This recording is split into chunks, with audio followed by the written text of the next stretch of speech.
Hey guys, welcome again, and today we are going to see LED flashing circuit using 555 timer IC, and that too without having any hardware components. As you're seeing in the video, these LEDs are blinking, and the blinking interval can be controlled with the help of a variable resistance which we have connected in place of R2.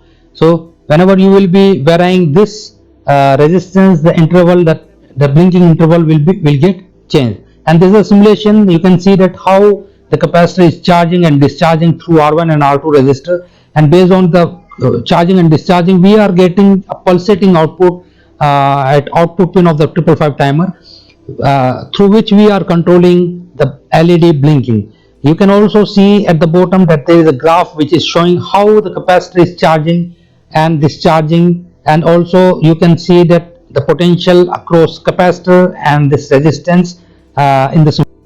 So this is our internal architecture of 555 timer IC, where we have a voltage divider circuit, then two comparators, one RS flip-flop, then output circuit, and there is one NPN transistor also, which will be giving a low impedance part for capacitor discharging. So this is the circuit which we have used for LED flashing or LED blinking, where we have R1 and R2 of 1 kilo ohm and 100 kilo ohms, and we have a one capacitor of 10 microfarad, and we have used this circuit to blink single LED. You can also connect two LEDs in this way at the output to perform this LED flashing circuit. Now we are here on Tinkercad, and where as I told you that you don't need any hardware components. You can simply drag and drop these components such as 555 timer IC, this capacitor is there, to LEDs are there, and these resistance component are there, and then you can connect all the components as per the circuit shown in the previous slide. So here what we are doing, we are connecting these components one by one. So let's see the connection diagram.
Now connection is ready, and we'll check it by running the simulation. And yeah, it's working, and you can see that the LED flashing, LED blinking is too fast because the value of this resistance R2 is very small. So we'll change it, and now we are changing it to 250 kilo ohm, and you can see these LEDs are blinking with this interval. Again we'll change the value of this resistance R2, and we'll see that the interval will change. Although all these components R1, R2 and capacitor values will be affecting the interval, but just to show you the effect, we are changing this resistance R2 value. So what is the best way to change or to vary this flashing interval? Yeah, to use one variable resistance in place of this fixed value resistance. So now we are going to replace this resistance with one variable resistor, so that we can easily change the interval by simply changing the location of the wiper on this variable resistance. As you are seeing, we are using this potentiometer, and we are using this potentiometer as a variable resistor in place of resistance R2, and by changing simply the value of this this variable resistor, we can vary or we can change the interval of LED blinking in a very simple way. Okay, now let's check the simulation. As you are seeing, in the video that these LEDs are blinking with an interval, and we can change the interval of blinking by changing the value of resistance, by changing the position of the wiper here in this variable resistor. And you can see that when we are reducing the resistance value, the blinking rate is increasing, and if we are increasing the resistance value, the blinking rate will get reduced, or vice versa. So like this you can design your circuit of LED flashing with the help of 555 timer. And now you can see that in this graph we have shown how the capacitor is charging initially from 0 volt to 2 by 3 VCC. Then in the second cycle, and the cycle will keep on repeating for charging and discharging between 2 by 3 VCC and 1 by 3 VCC. And these two periods, T1 and T2, will be defining charging time and discharging time. So as you are seeing in the formula, that we can change or we can fix the interval of our high and low pulse at the output by changing the values of R1 and R2 for T1 and R1, R2 and C. And for discharging we can simply simply fix the discharging time by fixing the values of R2 and C. So like this the capacitor will be charging and discharging with a particular interval.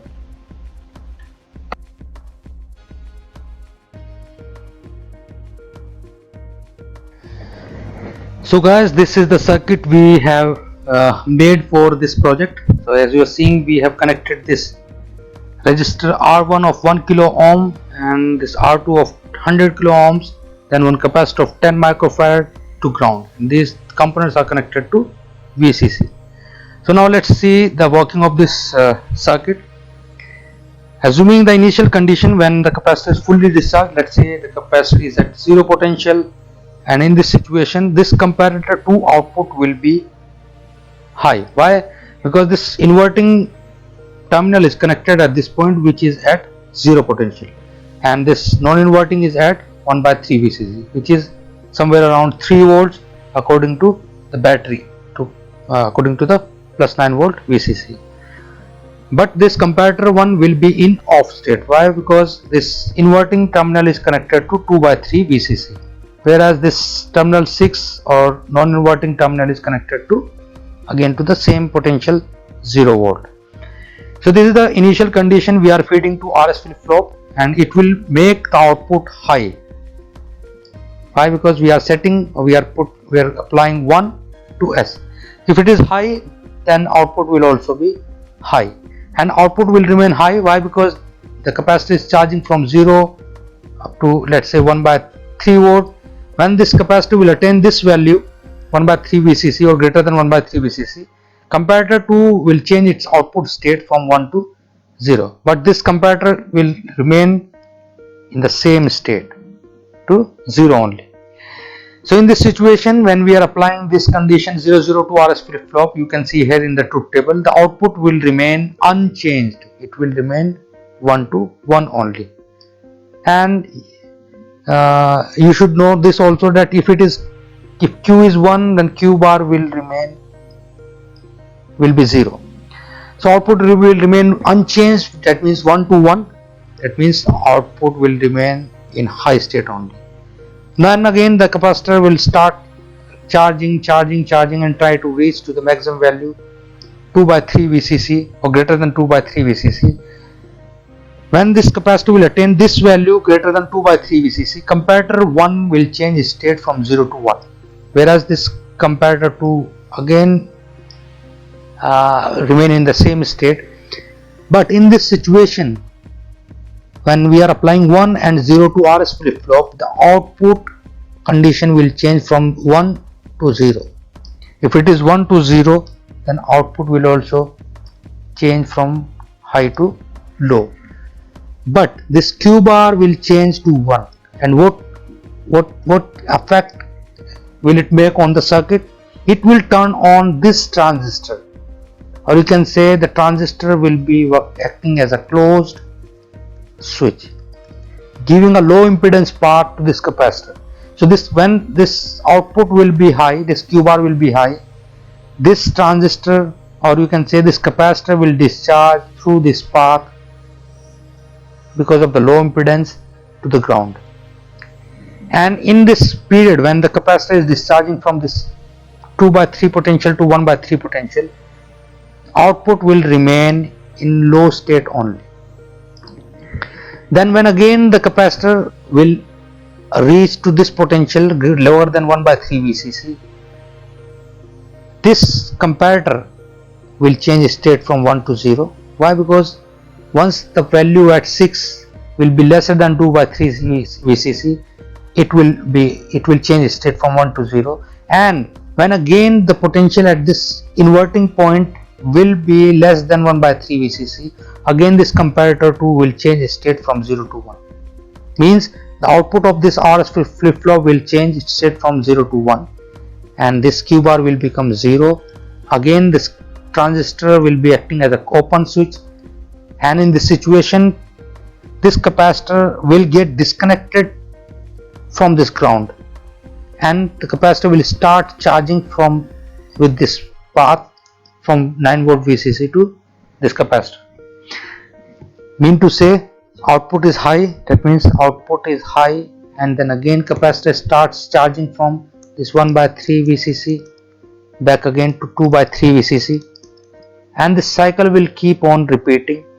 Capacitor will charge and discharge, and will get a pulsating output at output pin 3 of our 555 timer. Now what will be the interval will be fully dependent on the values of these two resistance R1 and R2 and the value of this capacitor. You can see it here using this formula. T1 equals 2.693 R1 plus R2C will tell us the interval charging time, and this T2 will tell us discharging time. So this charging time is dependent on this factor and the value of R1, R2 and capacitor, whereas the discharging time is dependent totally on R2, that means resistance R2 and C. So by varying these values we can change the charging and discharging time or interval time, and the total time period T1 plus T2. Here is this is T1 charging time and this is T2 discharging time. You can see here that the capacitor is charging and then discharging, charging and then discharging. So this cycle will keep on happening, and we can adjust the interval with the help of these components here. So you can fix your interval by choosing the right components, the value of right components in the circuit. So to vary the value of that interval time, you can use instead a variable resistor in place of this resistance 100 kilo ohm resistor. You can also check this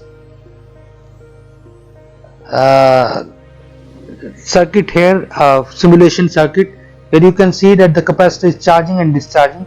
You can also check the values which are shown here at potentiometer and capacitor also, that how the capacitor value is changing from 3 volt to 6 volt. So this is how the circuit will be working, where we have connected two LEDs at output 3. So when the output will be high, this LED will glow, and when the output will be low, this LED will glow. So like this we have implemented this circuit with the help of Tinkercad without having any hardware components. So like this you can implement variety of projects with your 555 timer, checking them virtually by running on Tinkercad, by running the simulation.